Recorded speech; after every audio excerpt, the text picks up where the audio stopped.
Dennis Malik Barnes became the richest college applicant to ever exist. In 2023, a 16-year-old from New Orleans walked up to a podium, pulled a bright red Cornell sweatshirt over his head, and announced he was headed to the Ivy League after turning down 187 other offers. Dennis Malik Barnes had received scholarship offers totaling over $10 million from 188 colleges and universities, a number his school says is the most out of any college-bound senior in US history. The headlines called it a miracle, but it was all part of his plan.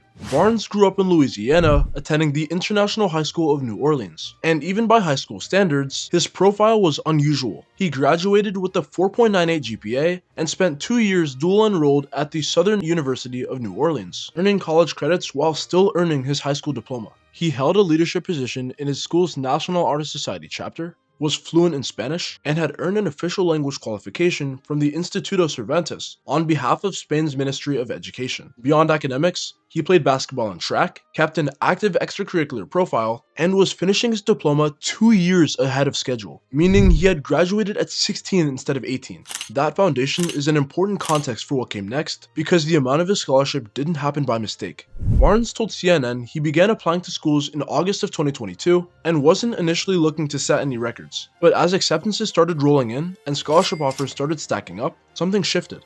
And when he was told he was close to hitting the record, he just went for it. So he kept applying and applying. A major reason he cranked out applications to close to 200 schools, Barnes said, was his desire to have numerous educational and financial options. And by the time he was done, he had applied to basically 200 schools and gotten accepted to 188 of them. That's 12 rejections. That's a 6% rejection rate. But unfortunately, as you're about to see, the story isn't fully true.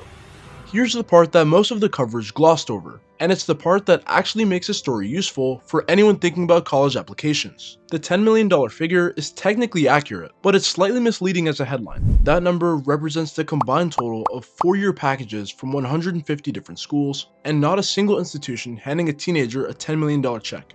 Barnes could only attend one school, meaning the actual value he would ever use is whatever Cornell offered him. Barnes said he was very happy with Cornell's offer, but didn't specify the amount.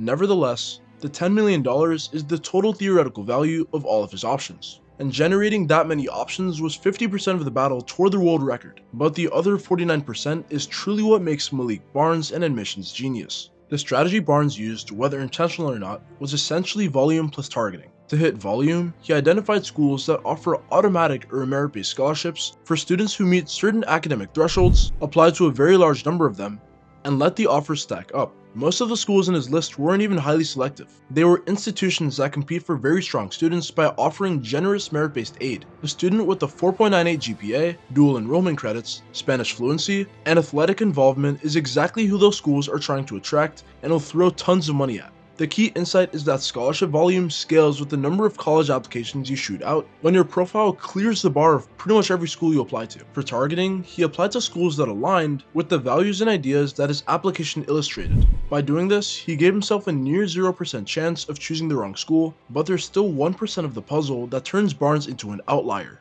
Barnes was unusual not just because he figured this out, but because he actually did the work. Applying to 200 different schools means writing, submitting, and tracking 200 separate applications, each with its own portal, essay requirements, and supplemental materials. Most students struggled to manage 15, but Barnes treated it like a project with a finish line, and the result was a record that his school believes broke the previous Guinness World Record, which was held by another Louisiana high school senior who had received nearly $9 million in scholarships back in 2019. I guess Louisiana was just built different, but his family had a bigger impact than you think.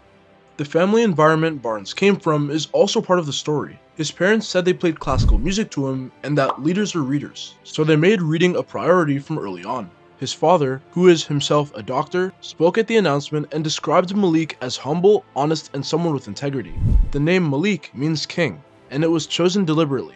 His advice to other students was that the sooner you start, the better, and that from the moment you begin your 9th grade to the last day of school, you're being evaluated. And this doesn't end until you enter college, so this brings us to the next chapter of his life. Barnes told CNN he wanted to pursue computer science and then eventually go to law school, which is an ambitious and slightly unusual combination, but fits with someone who at 16 has already set his mind on his career aspirations. At his announcement press conference, he said he chose Cornell specifically because of its engineering program, and because he wanted to experience something outside of New Orleans. He had always known Cornell was his first choice, and every other application was essentially infrastructure built around reaching that goal with maximum financial leverage. The broader takeaway here for anyone going through the admissions process right now is that the rules of the game are more flexible than the college counseling industry typically lets on. Most students are told to build a balanced list of 10 to 15 schools, some reaches, a lot of targets, and a few safeties. That advice is used to manage anxiety and workload, not to maximize outcomes. Barnes essentially stress tested what happens when you remove the artificial ceiling of the number of schools you can apply to, and the answer is that your options and scholarship offers scale accordingly, provided your profile is good enough to clear the bar at most of these schools, which, if you're watching this video, it probably is. The work required to do what he did is enormous, but the underlying logic isn't that complicated. Barnes quietly dismantled the idea that the only path to getting a great college offer is through the elite schools. Plenty of schools outside the top 20 will pay a high-achieving student to attend. Barnes made this very clear in a way no one had ever done before in a public high school in New Orleans. So Barnes applied to 200 schools, got into 188, and broke a world record because he refused to cap his options. But if you want to keep yours open, then subscribe to Yeti.